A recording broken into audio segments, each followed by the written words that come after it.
जब देश का बड़ा बिजनेसमैन फरार होता है तो लोग पूछते हैं कैसे भागा, कब भागा, लेकिन अब सवाल ये है कि क्या सिस्टम को बताकर गया था। विजय माल्या का नया दावा है कि उन्होंने प्रणब मुखर्जी और अरुण जेटली को मुंह जुबानी बताया था कि वो देश छोड़ रहे हैं।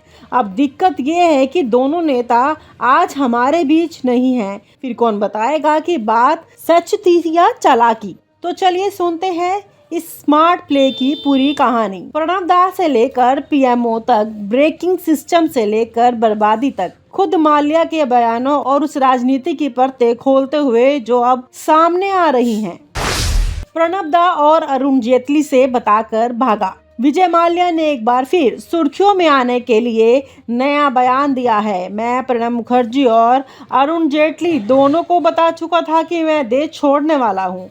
दिलचस्प बात यह है कि उन्होंने ये बात मुंह जबानी कहने की बात कही है, ना कोई ईमेल और ना कोई लिखित सबूत। और सबसे बड़ी बात, अब दोनों ही नेता नहीं हैं जो इस दावे की पुष्टि या खंडन कर सकते। क्या ये एक सोची समझी चाल है जिससे माल्या खुद को निर्दोष और सिस्टम को दोषी दिखा सके?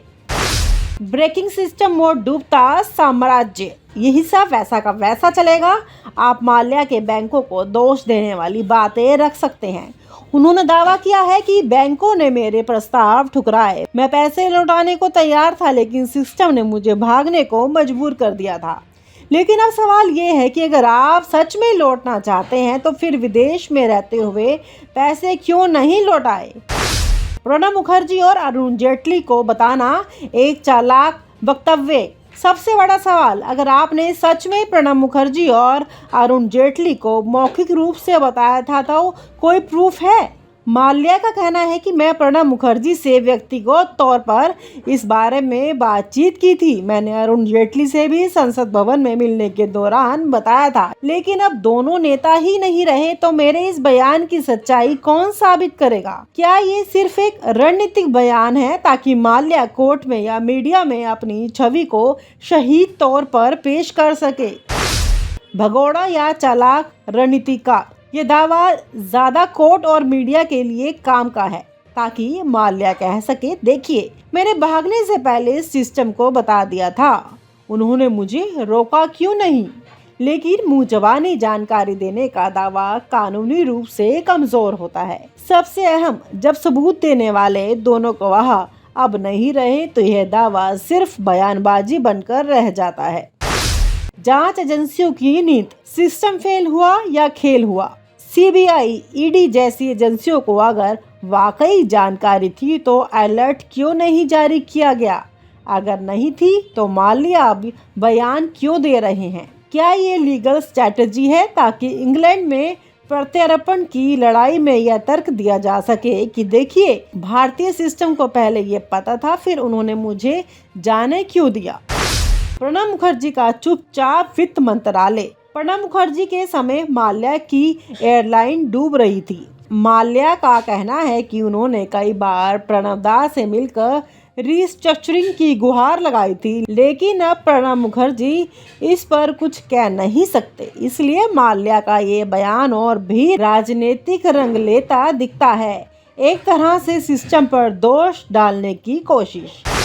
पब्लिक की याददाश्त और मीडिया का रोल इस पूरे मामले में एक और दिलचस्प चीज ये है कि पब्लिक की याददाश्त बेहद छोटी होती है। अब जब माल्या नया बयान दे रहे हैं तो मीडिया का एक हिस्सा इसे टीआरपी के लिए फिर से उछाल रहा है। लेकिन सवाल वही है, क्या मुंह जबानी सूचना देने का दावा प्राप्त है? और क्या ये दाव सिर्फ पब्लिक सिंपैथी के लिए खेला जा रहा है? क्या यह आरोप सिर्फ छवि सुधार का तरीका है? विजय माल्या लंदन में प्रत्यर्पण से बचने की लड़ाई लड़ रहे हैं। उनका यह बयान अंतर्राष्ट्रीय कोर्ट में यह साबित करने के लिए इस्तेमाल होता है कि मैंने भारतीय सरकार को बताया था। लेकिन यह भी स्पष्ट है कि अगर प्रणब दा और अरुण जेटली जिंदा होते तो शायद ये कहानी इतनी सरल नहीं लगती। अब ये असत्यापित दावा बन गया है जो सुनने में तेज लगता है लेकिन पुष्टि नहीं हो सकती।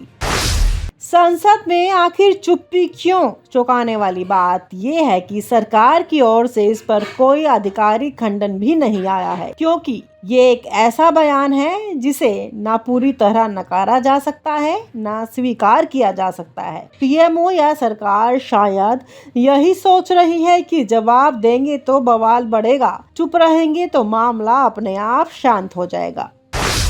भगोड़ा या चालाक रणनीतिकार, ये दावा ज्यादा कोर्ट और मीडिया के लिए काम का है, ताकि माल्या कह सके, देखिए मैंने भागने से पहले सिस्टम को बता दिया था, उन्होंने मुझे रोका क्यों नहीं। लेकिन मुंह जबानी जानकारी देने का दावा कानूनी रूप से कमजोर होता है। सबसे अहम, जब सबूत देने वाले दोनों गवाह अब नहीं रहे तो यह दावा सिर्फ बयानबाजी बनकर रह जाता है। जांच एजेंसियों की नीति, सिस्टम फेल हुआ या खेल हुआ? सीबीआई, ईडी जैसी एजेंसियों को अगर वाकई जानकारी थी तो अलर्ट क्यों नहीं जारी किया गया? अगर नहीं थी तो माल्या अब बयान क्यों दे रहे हैं? क्या ये लीगल स्ट्रैटेजी है ताकि इंग्लैंड में प्रत्यार्पण की लड़ाई में यह तर्क दिया जा सके कि देखिए भारतीय सिस्टम को पहले ये पता था, फिर उन्होंने मुझे जाने क्यों दिया? प्रणब मुखर्जी का चुपचाप वित्त मंत्रालय। प्रणब मुखर्जी के समय माल्या की एयरलाइन डूब रही थी। माल्या का कहना है कि उन्होंने कई बार प्रणब दा से मिलकर रिस्ट्रक्चरिंग की गुहार लगाई थी, लेकिन अब प्रणब मुखर्जी इस पर कुछ कह नहीं सकते। इसलिए माल्या का ये बयान और भी राजनीतिक रंग लेता दिखता है, एक तरह से सिस्टम पर दोष डालने की कोशिश। चालाक बयान या सच्ची कहानी, विजय माल्या ने अब पूरी बाजी असत्यापित मौखिक दावों पर खेल दी है। दो ऐसे बड़े नेता जिनकी छवि मजबूत थी, अब वो दुनिया में नहीं हैं, तो ये दाव अब असली या झूठा साबित करना लगभग नामुमकिन ही है। यही है इस खेल का असली पावर मूव, ताकि आने वाले दिनों में इंग्लैंड की अदालत में यह तर्क सिर्फ दिया जा सके कि मैंने भारत सरकार को बताया था, फिर भी रोका नहीं गया। सवाल है, ये सच्चाई या एक चालाक चाल? तो भाइयों, अब विजय माल्या बोल रहे हैं, मैं प्रणब दा और अरुण जेटली को बता के भागा था, लेकिन दोनों अब हमारे बीच नहीं हैं। कौन बताएगा कि बात सच थी या चालाकी? क्या ये मास्टर स्ट्रोक है या मासूम कहानी? आप बताइए, भगोड़ा भागा या सिस्टम ने जाने दिया, या फिर दोनों ने मिलकर स्क्रिप्ट लिखी? और आप हमसे जुड़े रहने के लिए सब्सक्राइब करें YouTube पर, फॉलो करें Twitter पर और लाइक करें Facebook पर। और ज्यादा जानकारी के लिए आपको टाइप करना होगा सिर्फ न्यूज नशा।